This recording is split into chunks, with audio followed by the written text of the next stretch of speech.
Hi guys, we are back with another book. This one is called The Healing Wisdom of Africa by Malidoma Patrice. And oh my god, I love his writing, y'all. I love his books. So I read this one, and then I'm gonna do a 2-for-1 special in here. And I also read Ritual. I've read his other book, of Water and Spirit, I want to say. And he's just such an awesome writer. He's such an awesome storyteller. And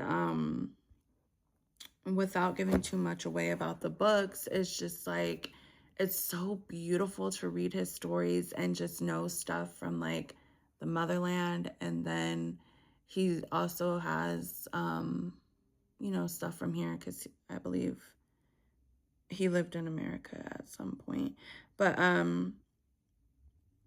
his stories are just so nice. And then it's just like, did this really happen? Is this like real?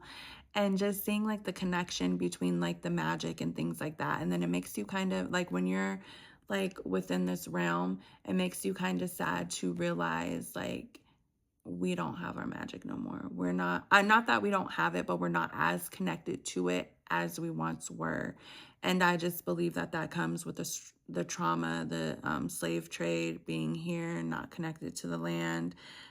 Just probably like even the food they eat, the things they do and stuff like that. And that's kind of where this book comes into play, of like ritual and the need for rituals and the need for like rites of passage and ceremony and the difference between them, and things like that we don't have here. We're not connected to that anymore.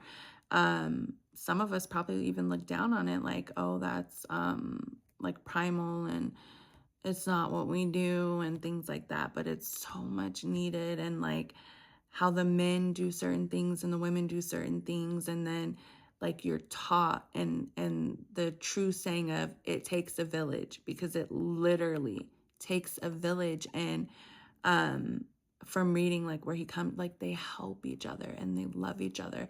And he talks about too like how maybe they don't have like the money that we have here in America and the luxuries and thing like that, but they have the riches because they have each other and they have love and they have like all those things. And to me, it's just like so beautiful.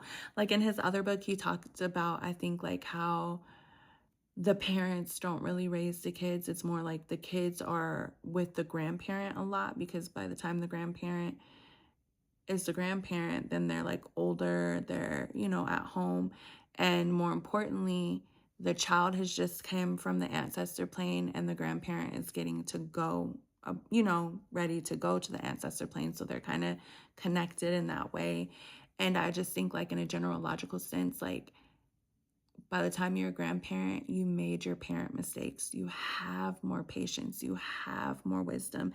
And so for the child to be able to get that patience and wisdom, and the grandparent is more than likely like retired, in a sense, I know it's not retired like you are here in America, but like retired in a sense where their life is slower and they have that time, and they've, like I said, they've already made those mistakes and things like that. And these books kind of just bring that to life for me. And they just talk about, it makes me feel like, sadly, like kind of like the things that we're missing. And it's like things that you could somewhat incorporate, because I know culturally, like America versus like the motherland and stuff like that are just different. Just some things you can't even help. Like we have a lot of hustle and bustle, and you have to work, and all these things going on, which I know that they have their own hustle and bustle way, but I think it's just different in my mind. Maybe I'm wrong, but in my mind I think it's different, but I think it's beautiful. This one was a little bit thicker, and this was just super easy. I just read it like in a couple of days. I think it's like 150, like 20 pages or something like that. But I loved it. They were very beautiful to me. I love, like I said, I just like his writing. He's such an excellent storyteller. and just so, he just feels like so calm, so peaceful. Like if I'm feeling his energy right in the book, it's just so beautiful, so peaceful, so like different, because he's different. And there's beauty in that. And I don't know, for me, I love it. But until the next ones, bye.